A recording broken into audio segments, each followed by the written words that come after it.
Hello guys, welcome back to my channel Pengal vlogs. അപ്പോൾ guys ഇന്ന് ചെയ്യാൻ പോകുന്നത് വെച്ചാൽ ഞങ്ങൾ ആടുജീവിതം മൂവി കാണാൻ പോകുന്നത്. അപ്പം അതിൻ്റെ ഒരു വിശേഷങ്ങളായിരിക്കും. അപ്പം വന്നു കഴിഞ്ഞ ശേഷം ആടുജീവിതത്തിൻ്റെ റിവ്യൂ ഞാൻ തരുന്നതായിരിക്കും. നമുക്ക് അടുത്തിട്ട് ഗൈസ് സിനിമ കാണാൻ വേണ്ടി ബസ് സ്റ്റാൻഡിലേക്ക് പോവാണ്. ബസ് സ്റ്റാൻഡിൽ കുറേ നേരം വെയിറ്റ് ചെയ്ത് ബസ് വന്നിട്ടില്ല. ഏതായാലും ബസ് വരുന്നവരെ കാത്തിക്കാം. അങ്ങനെ ബസ് വന്ന് ബസ്സിൽ പോയിക്കൊണ്ടിരിക്കുകയാണ്. ഞങ്ങൾ കുറച്ച് നേരത്തെയാണ് പോകുന്നത്.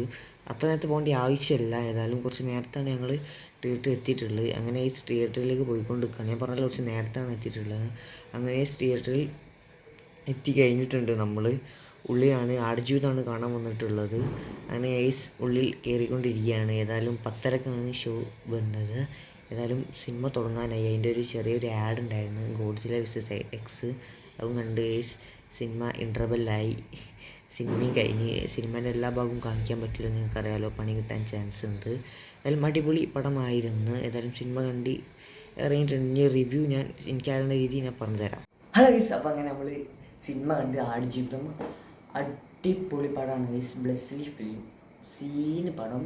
അപ്പോൾ എല്ലാവരും തിയേറ്ററിൽ പോയി തന്നെ കാണാം. അവിടെ തിരക്കാനുള്ള അധികം റിവ്യൂസ് പറയാണ്ടെന്ന്. അടിപൊളി മൂവിയാണ്. രാജുവേട്ടനൊക്കെ തകർത്ത് അഭിനയിച്ച ഗൈസ്. കിട്ടിയ മൂവിയാണ്. എല്ലാവരും തിയേറ്ററിൽ പോയി തന്നെ കാണേണ്ട ഒരു പടമാണ്. അത്രത്തോളം എഫേർട്ട് എടുത്ത ഒരു പടമാണ് ഗൈസ്. നമുക്ക് ലാസ്റ്റിലേക്ക് അതിൻ്റെ ഒരു ഇത് മനസ്സിലാവും. കാരണം അനുഭവിച്ചവർക്കേ അതിൻ്റെ ഇത് മനസ്സിലാവും. അല്ലെങ്കിൽ നമുക്ക് വേറൊരു കെട്ടുകഥ ആയിരിക്കും ഇത്. ഏതായാലും സിനിമ അടിപൊളിയാണ്. തിയേറ്ററിൽ പോയി തന്നെ നിങ്ങൾ കാണേണ്ട ഒരു പടം തന്നെയാണ്. ഇപ്പോൾ 100-120 എത്ര കോടിയായെന്ന് എനിക്ക് തോന്നുന്നു. കറക്റ്റ് എനിക്ക് അറിയില്ല. അപ്പം സിനിമ ഏതായാലും അടിപൊളിയാണ്. നല്ല തിയേറ്റർ എക്സ്പീരിയൻസ് ഉള്ള ഒരു പടം തന്നെയാണ്. ഫാമിലി എൻ്റർടൈൻമെൻ്റ് ആണ്. ഒരു പ്രശ്നമൊന്നുമില്ല. അപ്പോൾ എല്ലാവരും കാണുക. അപ്പോൾ ഇഷ്ടപ്പെട്ടാൽ ലൈക്ക് ചെയ്യുക, ഷെയർ ചെയ്യുക, സബ്സ്ക്രൈബ് ചെയ്യുക. അപ്പം ബൈ ബൈ ഗൈസ്.